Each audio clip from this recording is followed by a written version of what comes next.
자, 시청자 여러분 안녕하십니까? 유튜브 채널 JTB 뉴스가 선보이는 여의도 정치. 오늘은 신현영 전 의원님과 함께 하겠습니다. 자, 의원님 안녕하세요. 반갑습니다. 예. 법사위 검찰개혁 입법 청문회 바쁘실 텐데 혹시 조금이라도 보셨습니까? 봤죠. 예. 또 법사위 의원들은 정해됐다가 또 다시 시작했다 그러느라고 너무 분주해서 밥도 제대로 못 먹더라고요. 예. 지금 이게 핵심은 검찰개혁을 하자는 건데 그 사례로 지금 두 가지를 잡았잖아요. 예. 수원지검의 연어 술파티 의혹, 그리고 서울 남부지검의 관봉권 띠지 분실. 이 두 가지를 사례로 지금 민주당에서 검찰 개혁이 왜 필요한지 지금 검사들을 압박하는 지금 하나의 과정인데, 자, 첫 번째 연어 술파티 의혹을 보겠습니다. 그 쌍방울 대북 송금 의혹 수사 때 검찰이 연어 술파티로 진술을 회유했다라는 의혹인데. 예. 어제 이제 서영교 의원과 박은정 의원 등이 박상용 검사를 추궁했는데 사실 무근이다. 그리고 실제로 경찰 수사에서도 별 혐의가 없었고 대법원에도 문제가 없었다라고 박상용 검사는 강하게 주장하고 있습니다. 자, 예. 어떻게 보셨어요? 상당히 뻔뻔하게 그렇게 진술을 하더라고요. 그래서 예. 박상용 검사가 지금은 사법연수원 교수로 있더라고요. 예. 그러니까 보통은 검사들이 한직으로 물러날 때 사법연수원 가거든요. 예. 저도 사법연수원에 가서 건강 강의를 정기적으로 했던 시절이 있었는데 그때 박상용 검사 나왔어요. 근데 본인은 전면 부인했죠, 의혹을. 예. 실제로 이미 재판이나 수사 그리고 대법까지 가서 특별한 문제 없었다, 무혐의 처분 받았다라고 하면서 당당하게 나오긴 하는데 태도 논란도 상당히 됐어요. 예. 그러면서 만약에 아니면 어떻게 하실 겁니까? 하고서는 박균태 의원님한테 오히려 막 대응하고 막 그랬죠. 그래서 사실은 이렇게 뻔뻔하게 아니라고 할 수 있을까? 그러면 왜 법무부 결국에는 정성호 장관은 이 부분에 있어서 그날 2023년 5월 17일 날 연어 술파티, 연어 회유 논란에 있어서 그날의 현장에 있었던 교도관들이 진술을 번복하면서까지 그런 정황이 있다고 이야기를 했을까? 이 부분이 핵심이라고 봅니다. 지금 감찰이 지시가 됐기 때문에 조금 더 자세한 내용이 나와야 되겠지만 이 연어 술 파티의 등장인물인 이화영 전 지사 그리고 김성태 회장 이런 분들이 실제로 그 시간대에 여기 수사를 받기 위해서 출동한 시간들이 동일하게 잡혀있고요. 예, 그리고 그 같은 시간대 쌍방울의 범빈 카드로 인해서 연어의 결제가 된 외부에서의 식당에 그런 영수증들이 확인이 된 거 아니겠습니까? 예. 그렇고 교도관들의 진술이 있었기 때문에 그렇다면 교도관들은 여기서 거짓말하면 처벌받거든요. 예. 물론 이전에 처음에 수사가 됐을 때는 윤석열 정권이었기 때문에 검사들이 쨍쨍하게 살아있고 사실은 윤석열이 살아있는 상황에서는 그런 일 없었다라고 부인할 수밖에 없지만 지금은 정권이 바뀌었고 거짓말할 이유가 없거든요. 그렇다면은 실질적으로 솔직하게 그날의 상황을 얘기했을 가능성이 매우 높은데 이런 부분들을 사실은 검사가 나와서 전면 부인한다?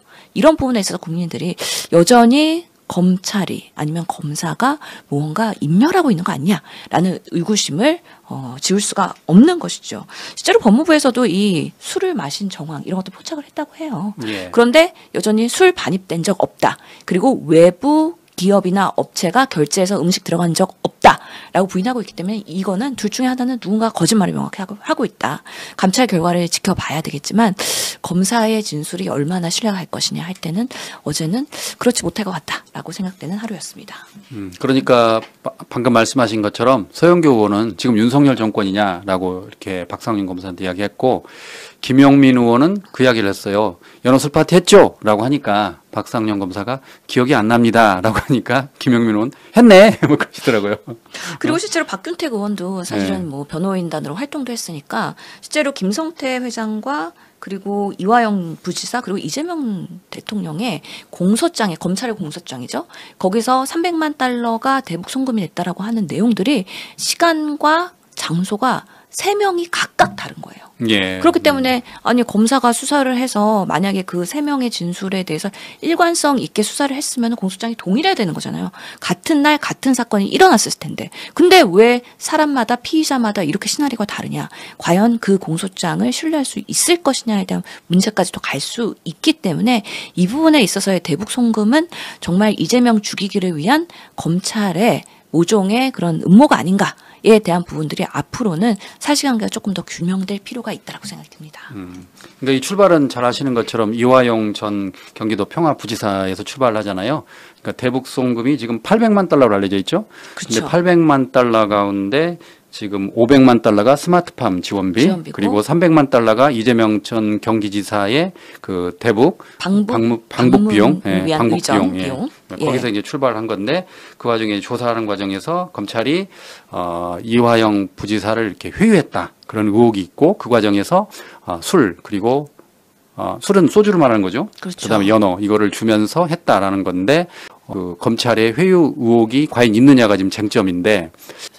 본인이 진실을 말하기는 사실은 검사들한테 그런 뭔가 공직자 윤리를 기대하기에는 조금 지금 상황에서 검찰의 불신이 팽배한데 기대하지는 않았지만 역시나 그런 모습이었다라는 것이고 결국에는 감찰에서 밝혀서 그것이 거짓말인 것을 탄핵해야 되는 근거들을 사실은 보여줘야 될 필요가 있는 것이고 실제로 근데 그게 검찰의 수사 기법이라고 하는 거죠. 처음에 이제 진술, 회유 이런 거 할 때 어느 정도 라포 그러니까 피의자와 검사, 수사관의 이 관계, 신뢰를 형성해야지 있는 그대로를 계속 유도해서 검찰이 그리는 시나리오대로 이제 진술을 맞출 수가 있기 때문에 처음에는 밥도 같이 먹고 그러면서 김성태 쌍방울 회장한테는 그 종이컵에 소주 따라주는 그런 정황 이런 것들이 있었다라는 정황들이 있기 때문에 법무부가 사실은 감찰 지시를 한 거지 아무것도 없는데 갑자기 정권이 바뀌었다고 법무부 장관이 바뀌었다고 갑자기 이거 다시 검사해 다시 수사해 이렇게 하고 있는 게 아니라는 거죠. 그렇기 때문에 어디까지가 지금 법무부가 정황을 드러냈는지에 대해서 사실은 궁금하긴 한데 아주 팩트 그대로 있는 것들이 보고되지는 않아서 조금 더 기다려봐야 되는 상황이 아닐까라는 생각이 듭니다. 그러니까 이제 어쨌든 진실 게임에 들어갔어요. 이제 박상균 검사는 혐의를 부인하고 있고 서영교 의원을 비롯한 민주당 의원들은 아니다. 연어 파티와 술 파티가 있다고 그러니까 최종 판단이 이제 말 그대로 그 법무부 감찰에서 드러날 것으로 지금 보입니다.